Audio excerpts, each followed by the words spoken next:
Hai guys, welcome back to my YouTube channel sama gue Janet. Hari ini gue mau ngebahas soal stigma, terutama stigma yang terkait sama isu kesehatan mental yang ada di Indonesia. Dan di sini gue juga akan ngebahas mengenai apa sih stigma itu, kenapa stigma itu bisa terjadi dan muncul di sekitar kita, sama apa sih dampak dan bahaya dari stigma itu sendiri buat orang-orang yang mengalami gangguan atau masalah kesehatan mental. Dan di akhir video ini gue juga akan ngebahas soal apa aja yang bisa kita lakukan untuk mengubah persepsi masyarakat tentang stigma itu sendiri. Jadi buat kalian yang tertarik, just keep watching dan jangan lupa subscribe.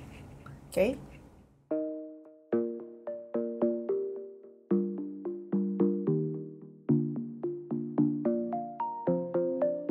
Nah, jadi sebenarnya apa sih stigma itu? Kalau secara arti kata, stigma itu sendiri bisa dikatakan sebagai suatu tanda atau noda, atau dalam bahasa Inggrisnya mark or blemish, which is itu adalah sesuatu yang berhubungan dengan kondisi tapi selalu dikaitkan dengan segala sesuatu yang bersifat negatif. Nah, setelah kita pahami arti katanya itu sendiri, stigma ini sendiri tuh kalau secara rinci bisa dikategoriin lagi menjadi dua. Yang pertama itu adalah social stigma dan yang kedua adalah self stigma. Perbedaannya apa? Social stigma ini adalah stereotype yang seringkali beredar di masyarakat yang membentuk persepsi publik terhadap orang-orang dengan masalah kesehatan jiwa atau kesehatan mental. Sedangkan self stigma itu adalah suatu bentuk internalisasi dari stigma-stigma yang beredar di masyarakat ke dalam diri kita sendiri, atau singkatnya bisa dikatakan bahwa orang-orang yang di stigma itu akhirnya mengaminkan persepsi publik yang salah itu terhadap diri mereka. Dan dalam dunia perstigmaan ini tuh ada 3 komponen yang saling berkaitan erat, baik dalam social stigma ataupun self stigma. Dan apa 3 komponen itu? Yang pertama adalah stereotype, yang kedua adalah prejudice, dan yang ketiga itu adalah discrimination. Stereotype ini sendiri pasti teman-teman semua udah tahu kan, udah paham lah apa itu stereotype, karena stereotype itu bukan hanya melekat pada isu stigma ini sendiri, tapi juga hal-hal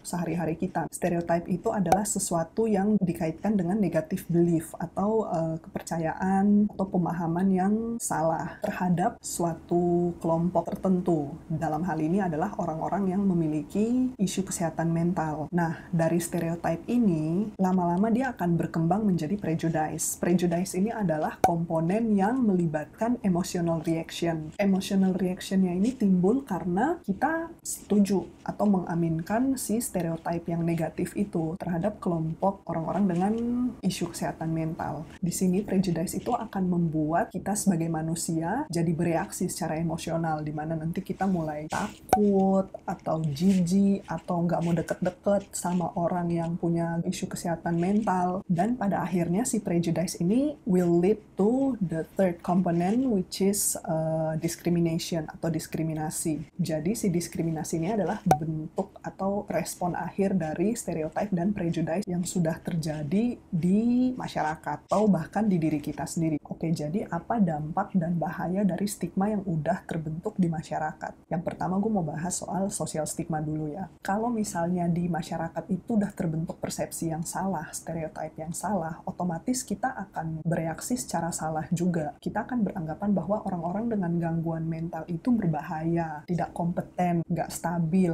nggak kuat iman, hidupnya morat-marit, kacau. Pokoknya segala sesuatu yang jelek itu pasti kita kaitkan dengan kondisinya, which is sebenarnya tidak akurat. Dan akhirnya kita jadi bereaksi terhadap stereotype itu. Kita jadi jijik lah, kita jadi marah, kita jadi nggak mau gaul sama mereka, kita jadi nggak mau kasih mereka pekerjaan, mereka nggak boleh tinggal deket-deket kita. Itu semua ujung-ujungnya membuat terjadi diskriminasi kan. Dampaknya apa? Udah pasti orang-orang yang di stigma ini akan mengalami perasaan kesepian, terus mereka jadi terisolasi, terkucilkan, dan akhirnya ini akan membahayakan diri mereka sendiri. Kenapa gue bilang bahaya? Karena orang-orang yang udah didiskriminasi ini, mereka jadi nggak mau orang lain sampai tahu apa kondisi mereka. Dan kalau mereka udah menyembunyikan ini, mereka jadi cenderung nggak mau berobat. Itu udah satu yang salah banget. Padahal kan orang-orang dengan masalah kesehatan mental ini kan harusnya benar-benar berobat. Mereka harusnya tidak dikucilkan karena mereka lah orang-orang yang sangat butuh support system dari masyarakat dan orang-orang terdekat. Dan di saat seperti ini, kalau orangnya akhirnya juga menstigma diri dia sendiri atau mengaminkan persepsi publik itu, dia jadinya bisa lari ke self-destructive behavior, kayak jadi lari ke minuman keras, jadi lari ke obat-obatan terlarang, terus bisa juga self-harm, dia bisa self-cutting, atau jeduk-jedukin kepala di tembok, atau lebih parahnya lagi bisa sampai ke bunuh diri. Bahaya banget kan? Nah, setelah kalian paham mengenai apa itu stigma, apa dampaknya, dan juga bahayanya, sekarang gue mau jelasin kenapa sih stigma itu bisa sampai ada dan beredar di masyarakat luas. Akarnya sih cuma satu, yaitu karena minimnya info atau ketidaktahuan kita terhadap kondisi yang sebenarnya. Jadi, ketika kita tidak paham atau kita tidak tahu terhadap sesuatu, manusia itu akan bereaksi secara salah, di mana reaksi yang timbul itu biasanya jadi takut atau jadi bingung. Dan itu totally normal karena manusia manapun reaksi utamanya kalau dia nggak tahu ya either dia bingung atau dia takut, itu aja. Tapi bisa timbul reaksi itu karena apa? Ya balik lagi karena ketidaktahuan atau ketidakpahamannya itu. Dan satu poin penting juga kenapa stigma ini bisa bercokol dan berkembang biak di tengah masyarakat adalah karena peran dari media massa. Kenapa? Karena udah dari zaman dulu banget media massa itu berperan sangat banyak dalam membentuk persepsi atau opini publik, di mana media massa itu sendiri cenderung membentuk atau menciptakan stereotip yang nggak akurat terhadap orang-orang yang memiliki masalah kesehatan mental. Contohnya apa? Kalau orang yang ODGJ, orang dengan gangguan jiwa, atau orang yang memiliki skizofrenia, suka digambarkan oleh media atau TV, film, kalau mereka itu adalah jahat, mereka itu suka menyerang, suka nyulik, terus siksa orang. Itu kan sebenarnya sama sekali nggak akurat, tapi for the sake of jualannya laku, ya mereka membentuk opini publik seperti itu. Dan karena media massa selalu mengkaitkan kejahatan, kekerasan sama orang-orang yang memiliki masalah mental itu, akhirnya publik jadi beranggapan kalau ya memang orang-orang dengan isu kesehatan mental itu ya seperti itu. Padahal kan sebenarnya itu nggak akurat. Dan media massa itu seringkali melebih-lebihkan pemberitaan mengenai orang-orang yang memiliki masalah kesehatan mental. Mungkin bukan melebih-lebihkan, tapi lebih ke meng-highlight karakteristik yang mungkin sebenarnya memang ada, tapi bukan berarti semua orang dengan masalah kesehatan mental itu akan seperti itu. Media itu cenderung menonjolkan hal-hal negatif instead of sesuatu yang positif dari orang yang memiliki masalah kesehatan mental. Dan yang ketiga, media juga sering menggunakan pilihan kata yang sebenarnya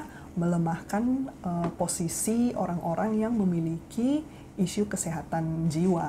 Jadi kesannya orang-orang dengan isu ini pasti konotasinya jelek gitu, padahal kan sebenarnya enggak. Dan itulah kenapa stigma bisa berkembang secara luas dan nggak hilang-hilang. Terus apa yang bisa kita lakukan untuk mengubah persepsi publik terhadap stigma yang sudah ada dan hopefully nggak terus berkembang? Strateginya ada 3. Yang pertama adalah protes, edukasi, dan kontak. Protes dengan cara apa? Protes ini tuh biasanya ditujukan terhadap media massa dan juga kepada masyarakat, di mana ada kelompok masyarakat atau organisasi tertentu yang menyuarakan protes terhadap stigma ini kepada media dan juga kepada khalayak umum. Biasanya itu protes terhadap media isinya adalah lo jangan nyebarin hal yang gak akurat dan lo jangan memberitakan sesuatu itu secara berlebihan yang tidak sesuai dengan kenyataannya, hanya untuk mendapatkan perhatian publik gitu. Dan protes terhadap masyarakat itu biasanya dalam bentuk lo jangan percaya hoax lah, lo jangan percaya sama pemberitaan yang belum tentu benar. Jadi itu salah satu bentuk protes yang biasanya atau bisa dilakukan oleh masyarakat atau organisasi atau kelompok-kelompok tertentu. Sebenarnya protes ini tuh bisa, tapi kadang ada kurangnya juga. Kurangnya apa?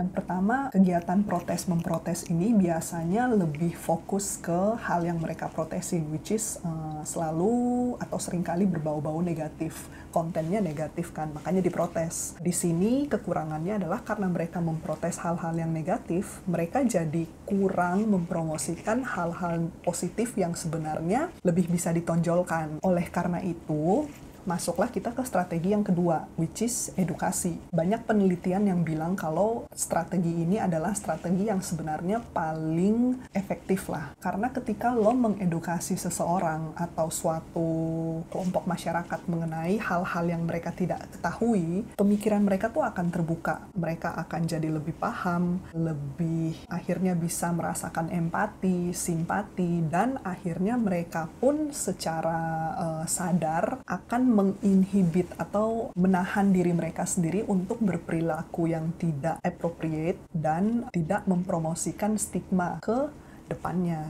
Jadi itulah kenapa para peneliti setuju bahwa edukasi ini adalah salah satu strategi yang sebenarnya paling bisa dan paling efektif dilakukan untuk menghapus stigma yang ada di masyarakat. Dan yang ketiga adalah kontak. Kontak ini maksudnya gimana? Maksudnya adalah dengan mempertemukan orang-orang yang memiliki masalah kesehatan mental dengan publik. Ini adalah satu strategi di mana semacam testimoni di mana orang-orang yang nggak punya masalah kesehatan jiwa bertemu dengan orang-orang yang ternyata punya masalah mental. Jadi setelah mereka bertemu, mereka bekerja bersama, terus mereka lihat kesehariannya seperti apa, akhirnya mereka punya kesimpulan bahwa ternyata kalau orang-orang dengan masalah kesehatan mental ini diberikan support yang benar, diberikan terapi yang benar, mereka bisa kembali ke dalam masyarakat, mereka bisa menjalankan fungsi mereka dengan baik, mereka bisa bersosialisasi dengan baik, mereka bisa berkarya, dan bahkan mereka bisa menjadi orang yang sukses. Nah, itu adalah inti dari si kontak ini. Atau bisa juga lewat orang-orang yang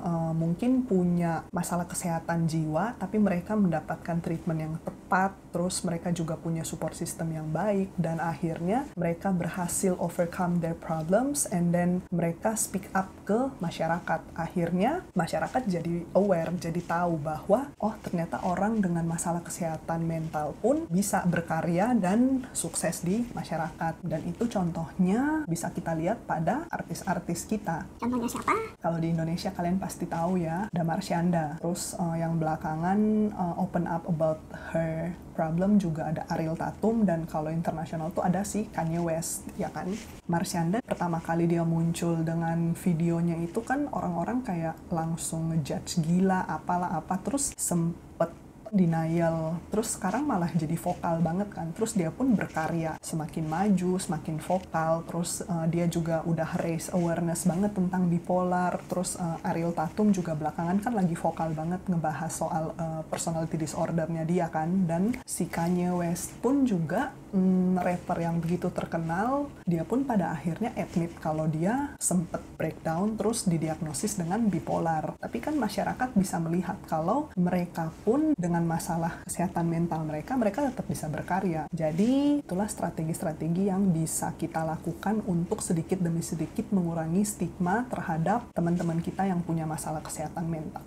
So, that's it topik tentang stigma hari ini. Semoga bermanfaat, semoga kalian suka. Jangan lupa subscribe channel gue, follow Instagram gue @jennersupit.md. Leave your comment dan DM gue juga kalau ada topik-topik yang mau kalian dengar. Okay? Hope you guys enjoy. See ya. Thank you for watching.